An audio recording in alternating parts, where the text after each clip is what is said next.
Ftit wara li l-Kummissjoni Ewropea qalet li Malta dejja minn tkabbir ekonomiku dinamiku qed bassar li l-qatt ser jkompli jkun f'livell baxx, il-Partit Nazzjonalista organizza konferenza tal-aħbarijiet li fiha attakka tmexxija ekonomika tal-Gvern. Ix-Shadow Ministers Claudio Grech u Censu Gallia insistew li l-Gvern għandu jnaqqas il-pis amministrattiv minn fuq l-ekonomija.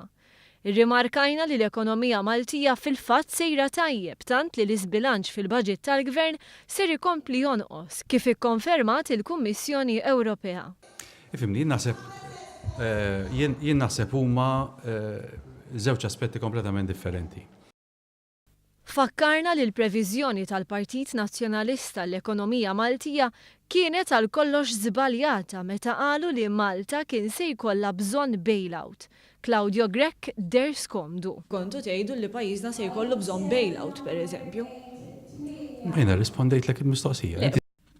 Fuq kollox il-Partit Nazzjonalista jħoss li m'għandux iwieġeb għaż-żmien meta hu kellu rridni tal-ekonomija Maltija f'idejh. Ifimni, jiena ma nistax ngħid x'kien isir mill-amministrazzjoni minn min kien idaħħal it-taxxi qabel.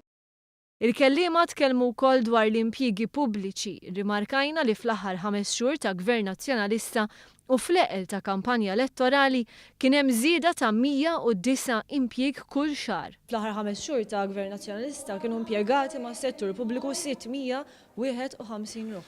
Ifhem, din nerġa' ngħidlek m'iniex qiegħed biex nagħmel assessment fuq il-leġislatura preċedenti.